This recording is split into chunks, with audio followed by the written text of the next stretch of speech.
گورکند کہتا ہے کہ میں نے جیسے ہی اس قبر کو درمیان سے رات کو کھولا، میں نے بڑا عجیب منظر دیکھا ہے۔ جو اماں دفنائی گئی تھی وہ بیٹھی ہوئی تھی اور قرآن جی پڑھ رہی تھی۔ بسم اللہ الرحمن الرحیم، لاکھوں کروڑوں درود و سلام نبی کریم صلی اللہ علیہ وآلہ وسلم پر۔ میانی شریف کا قبرستان ہے اور ایک میت کو لایا گیا رات کو دفن کرنے کے لیے۔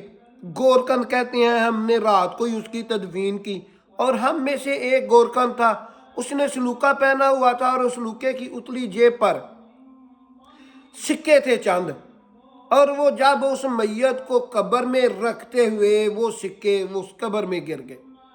وہ تدفین کرتی، پھول وغیرہ ڈال دیے اور اس کے گھر والے تدفین کر کے چلے گئے۔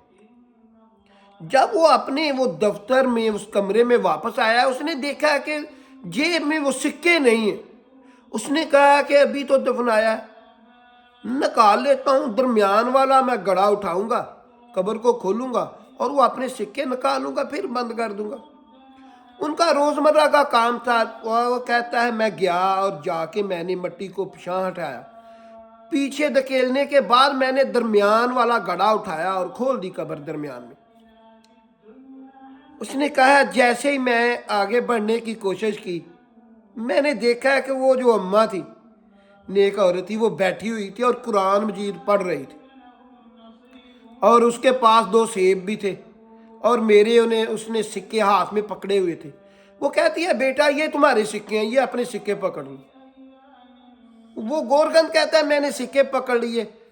پھر وہ گورکند کہتا ہے کہ اس اماں نے ان 2 سیبوں میں ایک سیب مجھے دے دیا اور کہا کہ بیٹا یہ اللہ میاں نے مجھے سیب دیے ہیں، یہ تم ایک لے لو اور کھا لینا، اور کسی کو بتانا نہیں، اور یہ بھی نہیں بتانا کہ میں نے قبر کھولی تھی، وہ اماں اندر قرآن جی پڑھ رہی تھی، جو بھی معاملہ ہے بتانا نہیں کسی کو، تو اسی طرح اس کو بند کر دینا قبر کو۔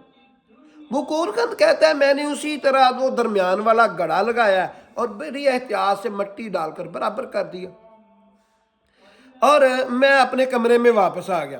میں اپنے کمرے میں واپس آنے کے بعد میں نے سوچا کہ اگر میں نے صبح یہ سیب کھایا تو وہ مجھ سے پوچھیں گے میرے ساتھی کہ یہ تم نے کہاں سے لیا، میں اس کو ابھی کھا لیتا ہوں، کیونکہ اماں نے پابند کیا تھا۔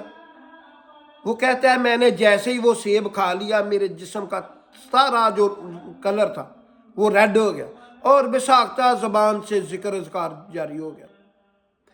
اس کے ساتھی کہتے ہیں پھر وہ 14-15 دن زندہ رہا اور اسی کیفیت میں رہا، اسی طرح اس کا ذکر اذکار جاری رہا اور وہ ذکر اذکار میں رہا، رنگ اس کا ریڈ رہا۔ پھر 14-15 دن کے بعد اس دنیا کو چھوڑ کر چلا گیا۔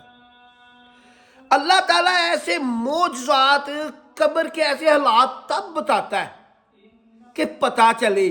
نبی صلی اللہ علیہ وسلم نے ارشاد فرمایا تھا کہ قبر یا جنت کے باغوں میں سے باغ ہے یا جہنم کے گڑھوں میں سے گڑھا، اور اس میں کوئی شک نہیں ہے۔ قبر کی زندگی جنت تب بنے گی جب آپ اللہ اور اللہ کے رسول کی اطاعت کے مطابق زندگی گزارو گے۔ ایسی اچھی ویڈیو دیکھنے کے لیے میرا چینل اسلام قرآن منان کو سبسکرائب کر لیں، بیل آئیکن کا نشان آن کر لیں تاکہ میری لیٹسٹ ویڈیو آپ کو وقت پر مل سکے۔